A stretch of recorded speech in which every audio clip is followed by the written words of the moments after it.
Hi everyone. Today I'm going to be explaining to you what the EAB is, or the emotional attentional blink, and why I think it's actually a pop-out blink.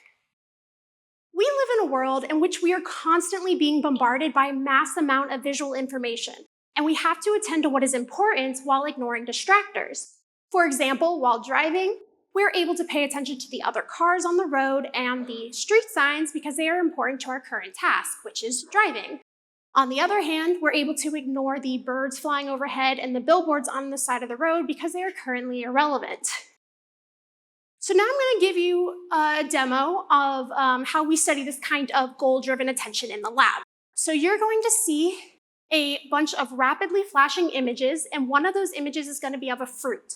I want you guys to try to find and remember what fruit you see, okay? Ready? Okay, what fruit did you see? Orange, good, you saw an orange. That was an example of a rapid serial visual presentation, or an RSVP task, which is how we study goal-driven temporal attention, or attention across time. So in the RSVP task, we have a number of rapidly flashing filler items, and then we have a target item. So in the demo, the fillers were the objects, and then the target was the fruit. So when you saw the stream of images, you were able to detect and select the orange as a target, and then your brain had to take the time to process it so that you can accurately report it at the end of the trial. And we humans are very good at this. Most, if not all of you, were able to accurately report seeing an orange, even though I only presented those images for 50 milliseconds each. So this shows how quick and efficient our goal-driven attention is. However, sometimes highly salient information that is currently irrelevant to our current goals can capture our attention. This can sometimes be a good thing, such as when a dog unexpectedly runs out in front of your car while you're driving. It might capture your attention, and so then you're able to react accordingly.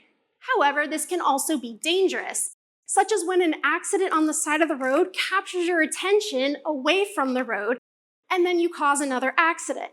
So it's important to understand how and why our attention is captured. So now I'm going to show another demo of how we study attentional capture in the lab. You're again going to see flashing images, and one will be of a fruit, okay? Okay, what fruit did you see? Good, you saw kiwis, or perhaps you actually missed that one. Did you happen to notice the disturbing image that was also present in the stream? Did that maybe capture your attention? Well, in general, emotional stimuli tend to capture your attention even at the expense of current goals. And so emotional stimuli are often used to study this kind of attentional capture.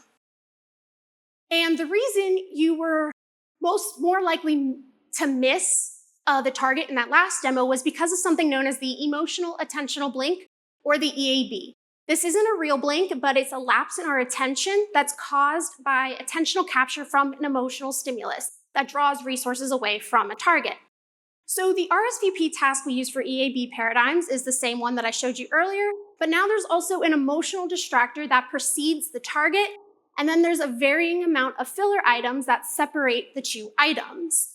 So the idea is that when you're seeing the stream of images, the emotional image, even though it is task irrelevant and you're supposed to be ignoring it, it nonetheless captures your attention, and you select it, even though it's not a target, you select it as an important item, and then your brain takes the time to process it. So then if the target appears shortly after, like here at lag 2, when the target is 2 spots away from the emotional distractor, you're still busy processing the distractor, so you can't select or process the target and are wondering what the target is at the end of the trial. However, if you increase the number of filler items between the two items, like here at lag 4, when the kiwi is 4 spots away from the emotional distractor, even though that emotional image will still capture your attention, forcing you to select and process it, you've now fully processed that image, so you're now able to select and process the target as well, and are able to accurately report. So to look at that graphically, on the x-axis we have lag, or the position of the target relative to the emotional distractor, and on the y-axis we have accuracy. When the emotional distractor and the target are close in temporal proximity, like at lag 2, which is what you guys did in the demo, you can see participants perform very poorly. However, as lag increases, so does performance. So this shape here is the classic blink shape. So now that I've explained what the emotional attentional blink is, now I'm going to tell you why I don't actually believe it. First, let's look at previous EAB paradigms. The original and still the most common uses streams of landscapes and landscapes as the fillers and the targets. And this other one uses objects as the fillers and the targets. And in these and other similar paradigms, they often use emotional humans or animals as the emotional distractors. And with these and similar paradigms, the EAB has been shown many times before and is widely accepted as an intentional capture caused by emotion. However, I noticed something about these paradigms. The emotional distractor is always visually distinct from the surrounding stimuli. So we have humans or animals among landscapes or objects. Of note, these experiments often also have neutral conditions with neutral images of humans or animals in the same streams, which are also visually distinct from the surrounding stimuli.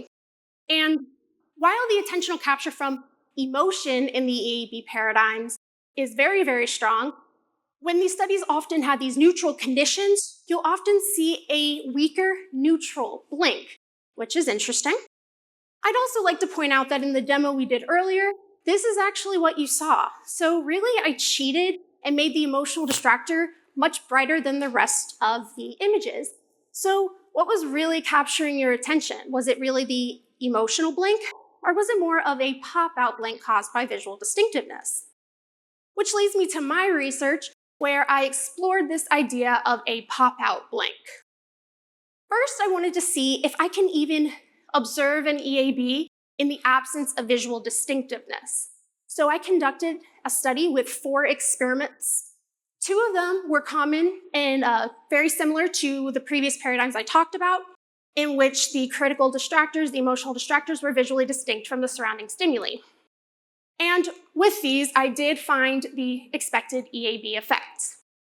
More importantly, experiment 3 used streams of images that could come from any category. So the fillers, the targets, and the emotional distractors could be animals, humans, buildings, food, objects, anything.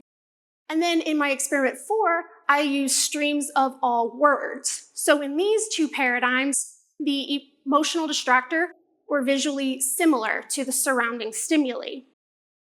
And if emotion alone is enough to capture our attention, I should still see the EAB effect. However, that is not the case. I couldn't even find it at all. So it seems that the emotional blink that is assumed to be captured by emotion is likely more of a pop-out blink. It's more likely that the distinctiveness is what's capturing our attention, and then emotion might prolong that capture.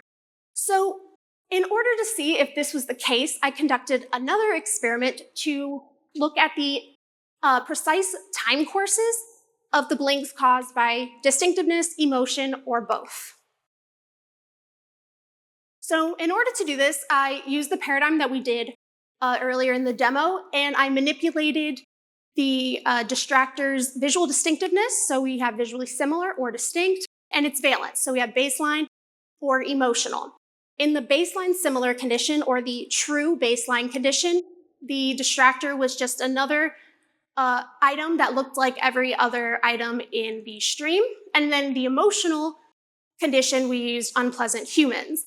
What's important is in the visually distinct conditions, we made the images appear brighter than the rest of the stimuli, which is like what you did in the demo. And then because I was interested in seeing how long or exactly when your attention is captured by emotion and visual distinctiveness, I needed to be very sensitive to the time course. So in order to do that, I compared each of the condition to the true baseline condition at each individual lag so that I can determine the precise start, end, and duration of each blink. And by doing this, I was able to observe the exact time courses of the blinks caused by just emotion, just visual distinctiveness, and both. So first, in the blink that was caused just by emotion, it began kind of late, around lag 3, and lasted 2 lags. Then the blink that was caused by just visual distinctiveness without emotion, that blink began right away at lag 1 and also lasted about 2 lags. But what's interesting is when you merge the blink time courses from both of these, you get the time course of the blink that I observed in the emotional distinct condition. So this supports my hypothesis that really the EAB is initially caused by the pop-out effect from visual distinctiveness, and then emotion plays a role later on and extends that. So going back to the driving example one more time, think about how cars that are important try to make themselves known on the road. They'll often use lights. So if you see the bright lights on a taxi, it'll likely capture your attention, but it's a pretty neutral vehicle, so you'll likely disengage very quickly. However, if those lights instead belong to a police car, those lights will capture your attention, but you might focus on it for a little bit longer because of its emotional valence. But at the same time, if it was an undercover police car without the lights, it might not capture your attention even though it still has this emotional valence, just like the marked police car. But it looks like every other car on the road, so it won't have this pop-out effect. And my research supports this idea. Thank you.